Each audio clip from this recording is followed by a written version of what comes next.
Hello friend. Last class में हमने पढ़ा था कि स्ट्रेस क्या होता है, स्ट्रेन क्या होता है, फोर्स कैसे बॉडी पे इफेक्ट डालता है। ये सब हम पढ़ चुके हैं। आज हम पढ़ेंगे हुक्स लॉ। हुक्स लॉ की ज़रूरत क्यों पड़ी और क्यों चाहिए हमें। मैंने आपको एक बार बताया था कि अगर ये बॉडी है तो इस पे स्ट्रेस और स्ट्रेन दोनों वर्क करता है। अगर इस पे स्ट्रेस लग रहा है तो स्ट्रेन भी इस पे लगेगा, दोनों साथ में वर्क करता है। अगर मुझे बोला जाए कि बॉडी डिफॉर्म हो रही है, मुझे वो कैलकुलेट करना है। ओके, मुझे डिफॉर्मेशन कैलकुलेट करना है, बरोबर। अब किसी बॉडी पे मैं अगर एक्सटर्नल फोर्स लगा रहा हूँ तो बॉडी पे क्या होगा, बॉडी पे स्ट्रेस डेवलप होगा, स्ट्रेन डेवलप होगा, जिसके कारण बॉडी डिफॉर्मेशन होगी। अब डिफॉर्मेशन हो रहा है, मुझे ये कैलकुलेट करना है। तो कैसे कैलकुलेट करूँगा? तो हमारे सामने हुक्स लॉ बनाया गया। हमारे सामने हुक्स आए, उन्होंने अपना हुक्स लॉ दिया। हुक्स लॉ ने बोला कि मेरी इक्वेशन तभी वैलिड करेगी जब ये तीन कंडीशन सेटिस्फाई हो, वरना मेरी ये आप जो भी इक्वेशन आप नहीं लगा सकते। अब वो क्या तीन इक्वेशन थी? बहुत ही बेकार सी इक्वेशन है, ऐसा होता ही नहीं है। पहली इक्वेशन उसने बोली कि टेम्परेचर सेम रखो। वो आपके ऊपर है। मुझे अगर 10 डिग्री सेल्सियस आधे घंटे पहले दिख रहा है तो बाद में भी 10 डिग्री सेल्सियस ही होना चाहिए। Temperature will be same.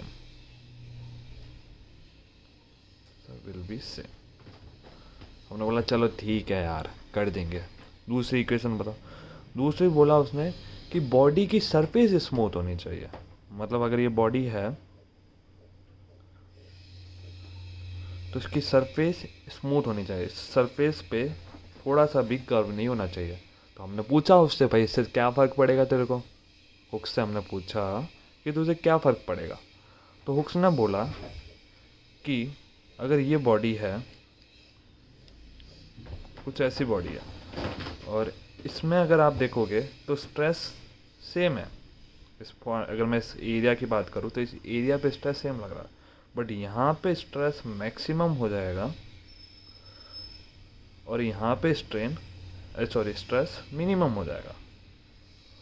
तो इसलिए उसने बोला कि body will be smooth, should be smooth, sorry, body should be smooth. उसने ये लॉजिक समझा। हमने बोला चलो ठीक है भैया, हम आपके लिए बॉडी एकदम स्मूथ लाएंगे। रियल में ऐसा होता है क्या? नहीं, रियल में हमेशा हमें कर्व देखने को मिलता है। बट उसने बोल दिया, जो चीज़ नहीं पॉसिबल हो सकती वो सारा हुक्स बता रहा था। ये कंडीशन अप्लाई करो तो उससे क्या होता है ना, हम जब लैब में एक्सपेरिमेंट भी करते हैं ना, तो हमें एग्जैक्ट आंसर नहीं मिलता, नियरेस्ट मिलता है। ओके, तो इसकी सेकंड कंडीशन थी। तीसरी कंडीशन उसने बताया chemical composition. Chemical composition constant होनी चाहिए। केमिकल कंपोजिशन से उसका क्या मतलब था? केमिकल कंपोजिशन से मतलब था कि अब स्ट्रेस और स्ट्रेन होता है क्या है? मॉलिक्यूल्स के बीच का गेम होता है, राइट। मॉलिक्यूल्स से बनता है ना, कोई भी बॉडी छोटे छोटे मॉलिक्यूल से बनती है, एटम से बनती है। तो उसने बोला इनकी केमिकल कंपोजिशन सेम होनी चाहिए। अगर आप वुड की बात करो तो आप केवल वुड की ही बात करो। अगर आप आयरन की बात कर रहे हो तो आप आयरन की ही बात करो। अगर आप इन दोनों को ऐड कर दोगे कि आधा वुड है आधा आयरन है, तो मेरा लॉ अप्लाई नहीं होगा। ये उसने तीसरी कंडीशन रख दी। तो कुल मिला के तीन कंडीशन थी उसकी। तो अगर न्यूमेरिकल तो नहीं बोलूँगा, थ्योरेटिकल क्वेश्चंस में ये आता है कि अगर बॉडी का टेम्परेचर ये है, बॉडी का टेम्परेचर वो है, तो क्या हुक्स लॉ वैलिड होगा? नो, बिल्कुल भी नहीं होगा, क्योंकि टेम्परेचर सेम होना चाहिए। चलो ठीक है, इन दोनों कंडीशन में बताओ किस पे हुक्स लॉ अप्लाई होगा। ऐसे भी क्वेश्चन आ सकता है, डायग्राम बना के पूछ सकता है। तीसरा ऐसा एग्जाम्पल दे सकता है। तो ये हमें तीनों केसेस पता होने चाहिए, ये क्या क्या हुक्स लॉ के। ठीक है, अब हुक्स लॉ की हमने तीनों कंडीशन बोल दी, फुलफिल कर दी कि हाँ भैया हम कर देंगे। तब हुक्स लॉ ने बोला अगर आप इसको पूरा, अब हमने पूछा हमें क्या चाहिए था, हम क्यों पढ़ रहे हुक्स लॉ? डिफॉर्मेशन कैलकुलेट करने के लिए।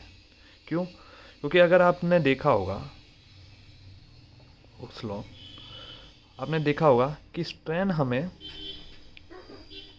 dl/L दे देता है, तो ये तो हमें मिल गया, तो हम क्यों पढ़े, राइट। dl क्या है, डिफॉर्मेशन ही तो है, इलोंगेशन बोलो डिफॉर्मेशन बोलो दोनों एक ही बात है। जब हमें स्ट्रेन दे रहा है तो हमें इसको पढ़ने की क्या ज़रूरत है, नहीं, क्योंकि हमें स्ट्रेस भी अप्लाई हो रहा है, हमें एक्यूरेट आंसर चाहिए, तो हमें इसको भी इंक्लूड करना पड़ेगा। तो उसने इन दोनों को कंबाइन कर दिया। कैसे, उसने बोला कि स्ट्रेस डायरेक्टली प्रोपोर्शनल होता है स्ट्रेन के। हमने बोला भाई हमारे पास तो भाई दो स्ट्रेस है, दो स्ट्रेन है, मतलब एक नॉर्मल स्ट्रेस है और एक शियर स्ट्रेस है, और एक नॉर्मल स्ट्रेन है और एक शियर स्ट्रेन है, तो बताओ भाई दोनों का क्या करोगे। तो उसने बोला कुछ नहीं है, उसने बोला अगर आप शियर स्ट्रेस की बात करो तो वो डायरेक्टली प्रोपोर्शनल होगा गामा के, गामा बोल सकता हूँ, 5 बोल सकता हूँ स्ट्रेन के, बरोबर। और अगर आप नॉर्मल की बात कर रहे हो प्रोपोर्शनल, तो ये बराबर होगा एप्सिलॉन नॉट के। उन्होंने बोला ये तो हमें पता है। तो इन दोनों के बीच में इक्वल करने के लिए उसने बोला कि जो टॉ होगा वो इक्वल टू होगा जी इंटू गामा, और जो नॉर्मल वाला होगा वो इक्वल टू होगा E/एप्सिलॉन नॉट। तो हमने पूछा उसे भैया ये जी और ई क्या है, तो ये जी कहलाता है रिजिडनेस कांस्टेंट, रिजिड कांस्टेंट बोलते हैं इसको, रिजिड कांस्टेंट कहलाता है। और ये जो ई कहलाता है इसे इलास्टिक कांस्टेंट बोलता है, और यंग मॉड्यूलस भी इसको बोलते हैं। हमने बोला चलो ठीक है, ये दोनों सेपरेट सेपरेट केस का बताया, दोनों सेपरेट केस है, अलग अलग। फिर हमने बोला इससे आपको फ़ायदा क्या होगा, तो उसने बोला कि आप इसको यूज़ करके कोई भी डिफॉर्मेशन निकाल सकते हो बॉडी का। जैसे अगर मैं नॉर्मल स्ट्रेस की बात करूं तो E equal to sigma equal to epsilon naught upon into E, epsilon naught into E. तो हमें पता है ये कितना होता है, ये होता है internal resisting force upon area. E हमें पता है dl/L, और ये होता है ई, इलास्टिक कांस्टेंट। तो dl इक्वल टू क्या हो जाएगा, PLAE। तो आपको डिफॉर्मेशन मिल गया। तो बोला ये एक्यूरेट डिफॉर्मेशन है। अगर किसी बॉडी पे दोनों स्ट्रेस और स्ट्रेन हो रहा है तो ये आप इसकी हेल्प से किसी भी बॉडी का डिफॉर्मेशन कैलकुलेट कर सकते हो। तो आपको पूरी कहानी समझ में आ गई कि हुक्स लॉ से हमें क्यों ज़रूरत थी डिफॉर्मेशन कैलकुलेट करने के लिए। डिफॉर्मेशन उसने कैसे कैलकुलेट किया, उसने कुछ नहीं किया, स्ट्रेस और स्ट्रेन को दोनों को कंबाइन कर दिया। कैसे कमा, अगर आप किसी को, उसने बोला कि दोनों वैसे भी अप्लाई होते ही है बॉडी पे, तो प्रोपोर्शनल तो होंगे ही, तो उसने एक बीच में इलास्टिक कांस्टेंट डाल दिया, कोई ना, यहाँ तो रिजिड कांस्टेंट डाल दिया शियर के केस में, और नॉर्मल के केस में उसने इलास्टिक कांस्टेंट डाल दिया। उन दोनों को उसने कंबाइन किया, उसके बाद एक फॉर्मूला निकाल के उसने बोला अब डी एल इक्वल टू होगा PL/A। तो यह अगर आप ग्राफ देखोगे स्ट्रेस और स्ट्रेन का ग्राफ, प्रोपोर्शनल बोला है तो क्या होगा, स्ट्रेस और स्ट्रेन जो होगा वो लीनियरली प्रोपोर्शनल होगा। ये उसने ग्राफ दे दिया। ये क्या चीज़ है, ये चीज़ है हमारा कांस्टेंट, इसको हम ई बोलेंगे या यंग मॉड्यूलस बोलेंगे। ये एक्चुअली क्या जा रहा है, इसकी हेल्प होती है कि बॉडी कितनी रिजिड है, किसकी स्नीफनेस रिजिडनेस कैलकुलेट करने के लिए हमें ये ज़रूरत पड़ती है ई और वाई। अब इसमें कन्फ्यूज़न ये होता है कि भाई रिजिड की कहाँ से आ गया, क्या रिजिड मतलब ही डिफॉर्मेशन, मतलब डिफॉर्म हो रही है तो बॉडी रिजिड नहीं है, अगर बॉडी रिजिड है तो डिफॉर्मेशन कम होगा, बरोबर। तो इसलिए ये डिफॉर्मेशन नहीं कहलाता, इसको रिजिड बोलता है। ये रिजिडनेस को मैसर करता है इसमें कि इतना रिजिड होगा, ये इतना ज़्यादा रिजिड है, ये इतना कम रिजिड है। ओके, अब कुछ ग्राफ दे के थ्योरेटिकल क्वेश्चन पूछ लिया जाता है कि भैया इसमें बताओ ये कौन किस चीज़ का ग्राफ है। तो कुछ ग्राफ है, उस ग्राफ के मैं आपको एक शॉर्टकट ट्रिक बता देता हूँ, ज़्यादा दिमाग नहीं लगाना इसके अंदर। उससे पहले मैं एक चीज़ समझा देता हूँ, इलास्टिक और प्लास्टिक में क्या डिफरेंस होता है ये ज़रूर पता होना चाहिए, तो ही आप ये ट्रिक समझ पाओगे, इलास्टिक और प्लास्टिक में क्या डिफरेंस। इलास्टिक मतलब होता है कि कोई बॉडी है, उसको मैं खींच रहा हूँ, फोर्स लगाया, उसको खींच रहा हूँ, उसको खींचा खींचा खींचा, वो बॉडी यहाँ तक आ गई, पर वापस अपनी पोजीशन गेन कर ली। समझ में आ रहा है? बॉडी यहाँ तक आई, तो उसके बाद उसमें जब मैंने फोर्स हटाया तो उसने अपनी पोजीशन वापस रीगेन कर ली। तो इसको मैं क्या बोलूँगा? इलास्टिसिटी। और अगर वो बॉडी अपनी पोजीशन रीगेन नहीं करती और अगर ऐसी रहती है तो उसको बोलूँगा प्लास्टिसिटी। ओके, तो ग्राफ को हम ऐसे समझ रहे हैं कि अगर ग्राफ ऐसे जा रहा है तो ये तो इलास्टिक है, और अगर प्लास्टिक का मुझे बोला तो ग्राफ ऐसे जाएगा। तो ग्राफ लाइन अगर ऐसे जा रही है, मतलब जो इलास्टिक कांस्टेंट है वो अगर ऐसे जा रहा है, तो इसको हम बोलेंगे प्लास्टिक। अब क्यों भैया इसको ऐसा प्लास्टिक क्यों बोला जा रहा है? मतलब डीएल हो रहा है ना। अगर मैं ग्राफ स्ट्रेस और स्ट्रेन के बीच में अगर मैं ग्राफ बनाता हूँ, तो स्ट्रेन क्या है? डीएल, और ये क्या है? पी अपॉन ए, ये डीएल अपॉन एल, बरोबर।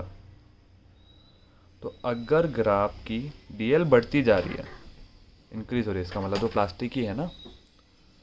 मैंने आपको समझाया अभी, उसकी लेंथ बढ़ जाए तो ये प्लास्टिसिटी को शो करेगा, ये हमारा इलास्टिक को शो करेगा।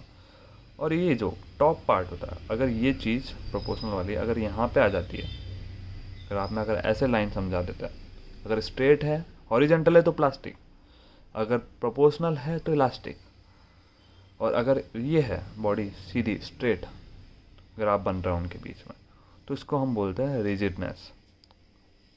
रिजिड, आइडियल रिजिड भी बोल सकते हैं, रिजिड बोल सकता हूँ। रिजिड हम इसलिए बोल रहे हैं क्योंकि आप देख रहे हो ना, बॉडी के एरिया में बहुत कम चेंज आ रहा है। अगर स्ट्रेस बढ़ रहा है, मतलब एरिया कम हो रहा है, मतलब बॉडी इतनी रिजिड है, इसमें कोई बहुत मिनिमम चेंजेस आ रहा है। ये जितना बढ़ेगा उतना एरिया कम होगा, राइट। तो बॉडी में चेंज नहीं आ रहा, एरिया बढ़ नहीं रहा, तो बॉडी रिजिड हो रही है। समझ में आया? तो कुछ केसेस है, मैं केसेस समझा देता हूँ कि क्वेश्चंस कैसे आते हैं। क्वेश्चंस आपसे ऐसे पूछ सकता है कि ये बताइए, ये क्या बोलेगा, ये चीज़ बताओ, या तो ऐसा आएगा कि भैया ग्राफ हमारा ऐसे बन रहा है। मतलब समझ लो, अगर ये लाइन है तो ये ग्राफ मेरा लाइन के ऊपर आ रहा है, और ये लाइन मेरी इसके ऊपर आ रही है, और ये लाइन ऐसे बन रहा है। या तीसरा केस आपको ऐसे दे सकता है कि भैया बताओ, ये बताओ,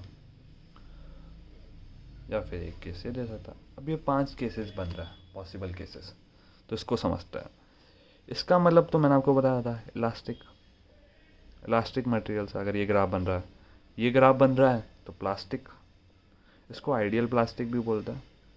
ऐसा होता नहीं है, बट आइडियल प्लास्टिक बोलता है इसको। पॉसिबल नहीं है ना, इसलिए इसको आइडियल बोलता है। कि इसको फ्लूइड भी बोला जाता है, ठीक है। अब इसमें एरिया, तो ये कांस्टेंट जा रहा है, इसका एरिया कम ही हो रहा है, स्ट्रेस बढ़ा रहा है, तो मतलब एरिया कम हो रहा है, मतलब बॉडी रिजिड है। ये, अब इसमें आप देखोगे तो ये इलास्टिक भी है और ये प्लास्टिक भी है, तो इसको इलास्टोप्लास्टिक बोला जाता है, प्लास्टिक।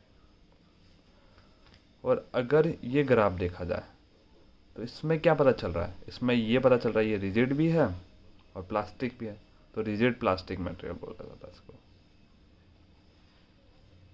आई होप आपको समझ में आ गया होगा,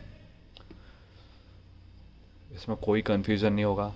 कुछ नहीं किया इसने, केवल स्ट्रेस और स्ट्रेन को ही यूज़ करके ग्राफ बनाया है। सॉरी, स्ट्रेस और स्ट्रेन को ही यूज़ करके इसने ग्राफ बनाया। स्ट्रेस से उसने एरिया ले लिया और ई से उसने डीएल ले लिया। अगर डीएल बढ़ रहा है तो प्लास्टिसिटी बढ़ रही है, और एरिया कम हो रहा है मतलब बॉडी रिजिड है।